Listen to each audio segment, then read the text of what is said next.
primer momento conformamos lo que se denominó la Red Nacional de Pueblos Afectados y Amenazados por Represas.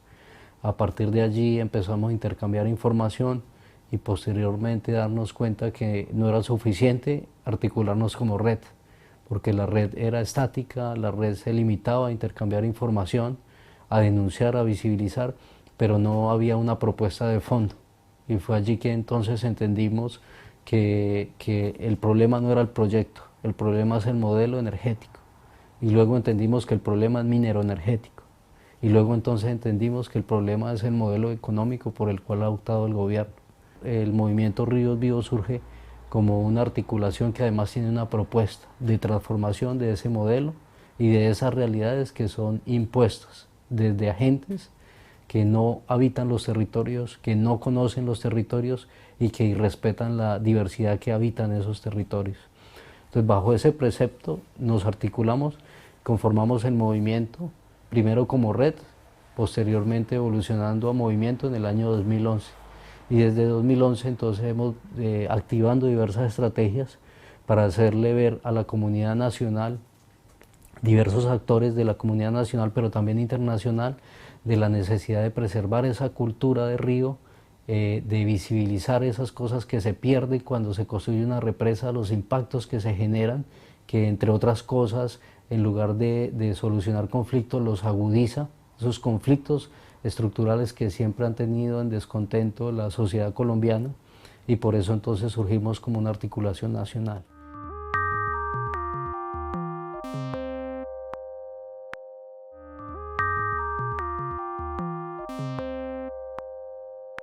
¿Para qué construir un proyecto hidroeléctrico si tiene una vida útil tan limitada? Hidroituango y cualquier otra represa hablan de una vida útil máxima de 50 años. Entonces, construir Hidroituango, que va a generar reenergía en el 2018, ¿para qué construirlo 20 años de necesitarse? Es de los interrogantes que hoy hacemos al gobierno nacional, y nosotros al hacérnoslo tenemos una respuesta, y es satisfacer las demandas o las necesidades energéticas que tiene la industria minera hoy en Colombia.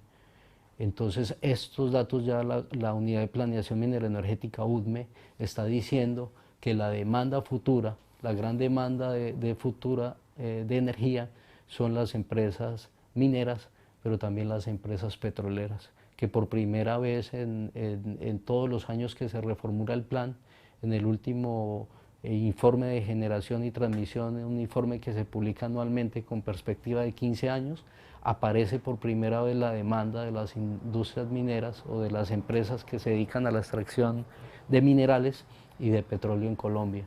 Entonces, por este conjunto de razones, nosotros somos conscientes que construir una represa se generan más impactos que los beneficios.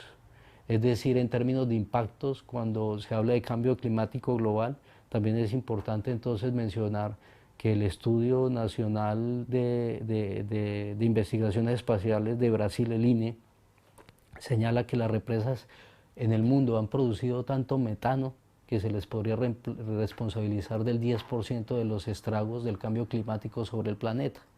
El metano, vale la pena resaltar que es 25 veces más lesivo que el CO2.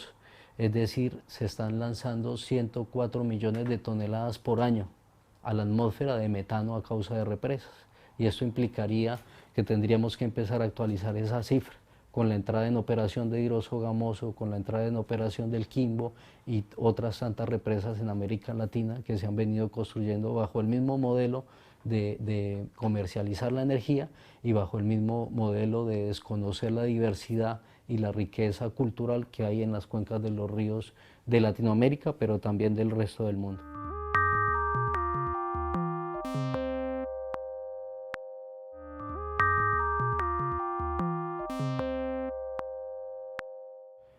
Con organizaciones como IDACO para generar sensibilidad también aquí al interior del Parlamento y de otras organizaciones en Europa.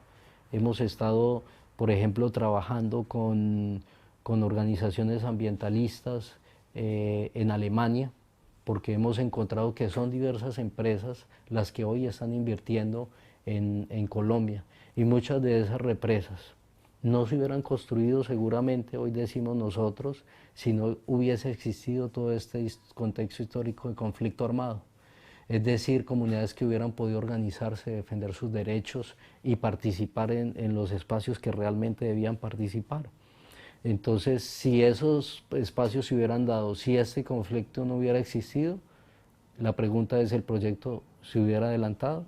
Y si el proyecto no se hubiera adelantado, entonces es una constatación de que las empresas que hoy satisfacen la maquinaria o las turbinas o hacen algún tipo de inversión fuera del país, o sea, empresas extranjeras, se estarían beneficiando de manera indirecta del conflicto armado que ha azotado el territorio colombiano por varias décadas. Entonces, en ese sentido, le hemos venido llamando la atención a las organizaciones europeas y fuera de Colombia sobre la necesidad de que pueda haber un conducto mediante el cual las empresas tengan que responder por la violación de derechos humanos y ambientales.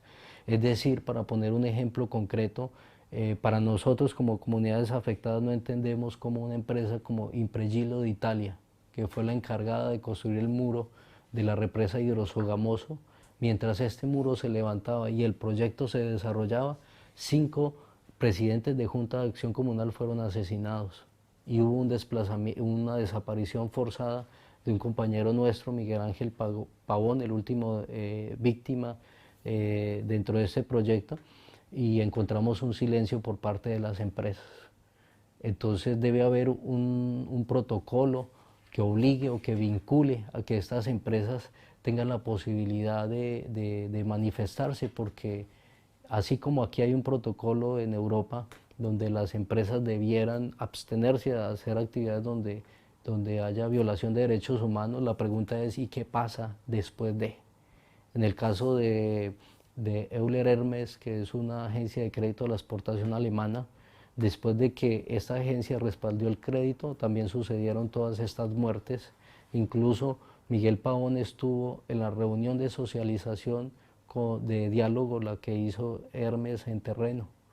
Posteriormente Miguel fue desaparecido 3 años más tarde y no hay ningún pronunciamiento, no hay ninguna exigencia de claridad sobre estas investigaciones, porque aunque se han puesto las denuncias ante la Fiscalía y el caso está, no conocemos avances de las investigaciones y nosotros no tenemos acceso a esa información.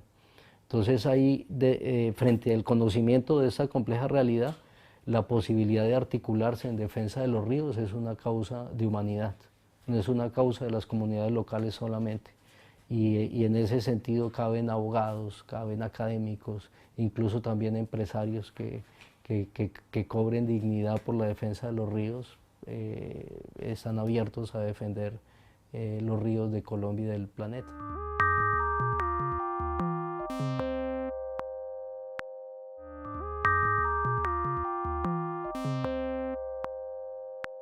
El 60-70% de los municipios de Colombia sigue habiendo presencia de bandas criminales, que no es otra cosa que las estructuras paramilitares que no se desmovilizaron.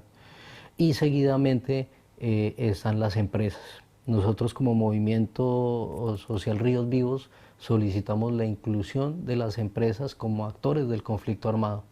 Y recientemente, el 3 de noviembre, en una audiencia pública del senador Iván Cepeda, se logró comprobar la hipótesis del Movimiento Ríos Vivos, y es que gran parte de las áreas solicitadas por las empresas obedecía, de los desalojos de las empresas, obedecía, en el caso de Hidroituango, para la construcción de bases militares.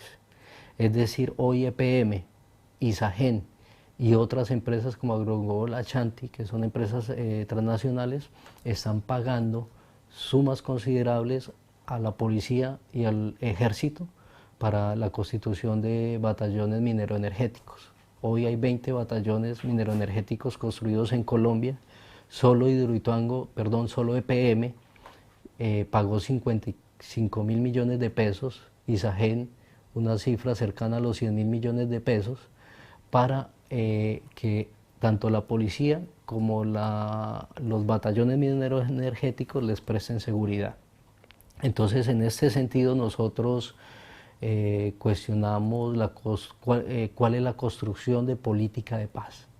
porque no podemos decir que la paz se va a lograr solamente con la firma de unos acuerdos con un grupo armado, cuando el resto de acciones del grupo armado legal, de los grupos armados legales del Estado, están contra la población. Entonces, esto a la luz de las denuncias que hace el senador Iván Cepeda, nos empiezan a arrojar hipótesis de cuáles son los reales intereses, o a lanzar preguntas, de decirle a EPM que nos diga cuáles son los términos de los contratos que han suscrito EPM con estos batallones.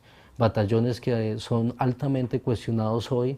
El batallón, por ejemplo, que es contratado para brindar seguridad al proyecto de Hidroituango, tiene cerca de 767 casos de ejecuciones extrajudiciales en investigación.